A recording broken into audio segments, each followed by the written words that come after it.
Hello friends, എല്ലാവർക്കും moms cook ഹൗസിലേക്ക് വീണ്ടും സ്വാഗതം. ഇന്ന് നമ്മൾ വളരെ എളുപ്പത്തിൽ മയോണൈസ് വീട്ടിൽ എങ്ങനെയാണ് റെഡിയാക്കി എടുക്കുന്നതെന്ന് നോക്കാം. 1 മിനിറ്റിനുള്ളിൽ തന്നെ നമുക്ക് നല്ല ടേസ്റ്റി ആയിട്ടുള്ള മയോണൈസ് റെഡിയാക്കി എടുക്കാൻ പറ്റും. അപ്പോൾ അതെങ്ങനെയാണെന്ന് നമുക്കൊന്ന് നോക്കാം.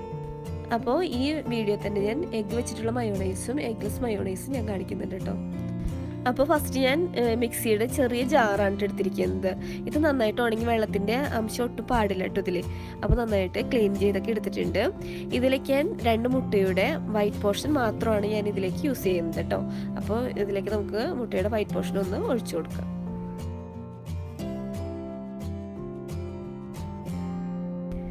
അപ്പോൾ ഇതിലേക്ക് ഞാനിനി 3 അല്ലി വെളുത്തുള്ളിയാണ് ഇട്ട് കൊടുക്കുന്നത്. ഇത് നമുക്ക് ജസ്റ്റ് ഒന്ന് കട്ട് ചെയ്തിട്ട് ഇട്ട് കൊടുക്കാം.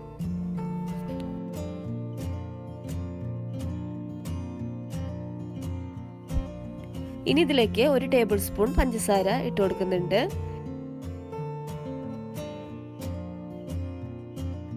നമുക്കിതിലേക്ക് ആവശ്യത്തിനുള്ള ഉപ്പ് കൂടി ചേർത്ത് കൊടുക്കാം. 1/4 ടീസ്പൂൺ മുഴുവൻ ആവശ്യമില്ല കേട്ടോ. 1/4 ടീസ്പൂണിനേക്കാളും കുറച്ച് കുറവ് ഇട്ട് കൊടുത്താൽ മതി. അതിനുശേഷം നമുക്ക് മയോണൈസ് റെഡിയാക്കിയതിന് ശേഷം ഉപ്പ് നോക്കിയിട്ട് ആവശ്യമുണ്ടെങ്കിൽ നമുക്ക് ഉപ്പ് ആഡ് ചെയ്തിട്ട് മിക്സ് ചെയ്തെടുത്താൽ മതിയാവും. ഇനി ഇതിലേക്ക് നമ്മൾ വിനീഗറാണ് കേട്ടോ ചേർത്ത് കൊടുക്കുന്നത്. അപ്പോൾ 1 ടേബിൾ സ്പൂൺ വിനീഗർ കൂടെ ഒഴിച്ചു കൊടുക്കുന്നുണ്ട്. നിങ്ങളുടെ കയ്യിൽ വിനീഗർ ഇല്ലാന്നുണ്ടെങ്കിൽ നാരങ്ങ നീര് ഈ അളവിൽ തന്നെ ചേർത്ത് കൊടുത്താൽ മതി കേട്ടോ. അപ്പോൾ ഇനി ഇതിലേക്ക് ഞാൻ ഓയിലാണ് യൂസ് ചെയ്യുന്നത്. അപ്പോൾ ഞാനിവിടെ ഒലിവ് ഓയിലാണ് എടുത്തിരിക്കുന്നത്. ഒലിവ് ഓയിലിൽ മയോണൈസ് റെഡിയാക്കുന്നതാണ് കേട്ടോ കൂടുതലും നമ്മളുടെ ഹെൽത്തിന് നല്ലത്, അത് തന്നെയാണ്. അപ്പോൾ ഞാൻ ഓയിൽ വെച്ചിട്ടുള്ളതും സൺഫ്ലവർ ഓയിൽ വെച്ചിട്ടുള്ളതും കാണിക്കുന്നുണ്ട്. അപ്പോൾ അതിനായിട്ട് ഞാൻ 1/2 കപ്പ് ഒലിവ് ഓയിലാണ് എടുത്തിരിക്കുന്നത്. ഇതിൽ നിന്നും 1/4 ഭാഗത്തോളം നമുക്ക് ഇതിലേക്ക് ഒഴിച്ചു കൊടുക്കാം.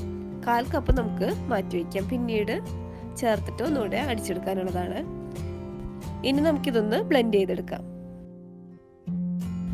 അപ്പോൾ നമുക്കിതൊന്ന് അടിച്ചെടുക്കാം. അപ്പോൾ മിക്സിയുടെ സ്പീഡ് 1 2 3 സ്പീഡാണ്. അപ്പോൾ ഞാൻ 3-ലിട്ടാണ്, ഫുൾ സ്പീഡിലിട്ട് തന്നെയാണ് ഞാനിത് ബ്ലെൻഡ് ചെയ്തെടുക്കുന്നത്.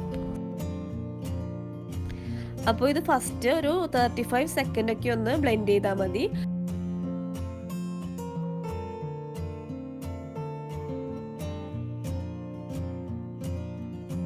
അതിനുശേഷം നമുക്ക് എടുത്തു വെച്ചിരിക്കുന്ന ബാക്കി ഒലിവ് ഓയിലൂടെ ഇതിലേക്ക് ഒഴിച്ചു കൊടുക്കാം.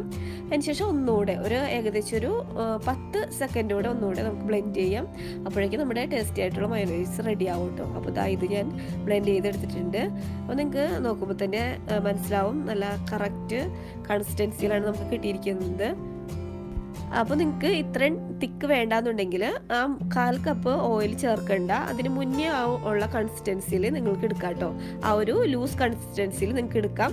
അതിനുശേഷം നിങ്ങളിത് ഫ്രിഡ്ജിൽ വെച്ചിട്ട് ഒന്ന് തണുപ്പിച്ചെടുത്താൽ മതി. അപ്പോൾ കുറച്ചുകൂടെ തിക്കായിട്ട് നിങ്ങൾക്ക് കിട്ടിക്കോളും.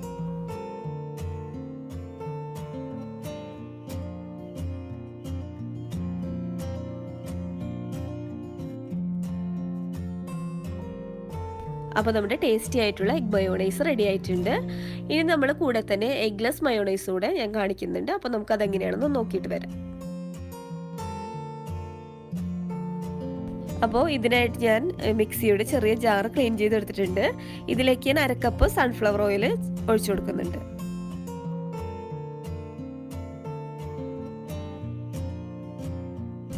ഇനി നമുക്കിതിലേക്ക് പാലാണ് ചേർത്ത് കൊടുക്കേണ്ടത്. അപ്പോൾ 125 ml മെഷറിംഗ് കപ്പിലാണ് ഞാൻ ഓയിൽ അളന്നെടുത്തിരിക്കുന്നത്.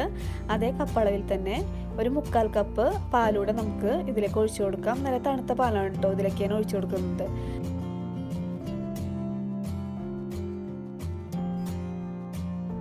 അപ്പോൾ തണുത്ത പാൽ എടുക്കുന്നതിൻ്റെ പ്രത്യേകത എന്ന് വെച്ചാൽ പെട്ടെന്ന് തന്നെ നമുക്ക് ബ്ലെൻഡ് ചെയ്യുമ്പോൾ നല്ല കറക്റ്റ് കൺസിസ്റ്റൻസിയിൽ പെട്ടെന്ന് തന്നെ നമുക്ക് മയോണൈസ് റെഡിയാക്കി എടുക്കാൻ പറ്റും.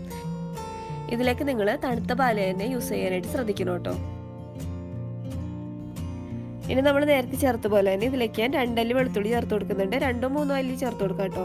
കൂടെ തന്നെ ഉപ്പിട്ട് കൊടുക്കുന്നുണ്ട്. 1 ടേബിൾ സ്പൂൺ പഞ്ചസാര ഇട്ട് കൊടുക്കുന്നുണ്ട്. 1 ടേബിൾ സ്പൂൺ വിനീഗർ കൂടെ ഒഴിച്ചു കൊടുക്കുന്നുണ്ട്. കൂടെ തന്നെ മയോണൈസിന് നല്ലൊരു ഫ്ലേവർ കിട്ടാനായിട്ട് ഞാൻ ഇതിലേക്ക് 1/2 ടീസ്പൂൺ കുരുമുളക് പൊടി കൂടെ ഇട്ട് കൊടുക്കുന്നുണ്ട്. ഇനി നമുക്കിത് അടിച്ചെടുക്കാം. അപ്പോൾ ഏകദേശം ഒരു 20 സെക്കൻഡ് ഒക്കെ അടിച്ചെടുത്താൽ മതി കേട്ടോ. പെട്ടെന്ന് തന്നെ ഇത് നമുക്ക് റെഡിയാക്കി എടുക്കാൻ പറ്റും. തണുത്ത പാൽ യൂസ് ചെയ്യുന്നതുകൊണ്ടാണ് കേട്ടോ ഇത് പെട്ടെന്ന് റെഡി ആവുന്നത്. അപ്പോൾ നമ്മുടെ ടേസ്റ്റി ആയിട്ടുള്ള മയോണൈസ് റെഡി ആയിട്ടുണ്ട്. കാണുമ്പോൾ തന്നെ എല്ലാവർക്കും അറിയാൻ പറ്റും നല്ലൊരു ടേസ്റ്റി ആയിട്ടുള്ള മയോണൈസാണ്. അപ്പോൾ എല്ലാവരും ട്രൈ ചെയ്യണം. അതുപോലെ തന്നെ വീഡിയോ ഇഷ്ടമായിട്ടുണ്ടെങ്കിൽ ലൈക്ക് ചെയ്യുക, ഷെയർ ചെയ്യുക. അപ്പോൾ ഈ വീഡിയോ ഇഷ്ടമായാൽ ലൈക്ക് ചെയ്യുക, ലൈക്ക് ചെയ്യുക, ഷെയർ ചെയ്യുക, ഷെയർ ചെയ്യുക, സബ്സ്ക്രൈബ് ചെയ്യുക. സബ്സ്ക്രൈബ് ചെയ്യാം. Okay bye, thank you. Okay bye, thank you.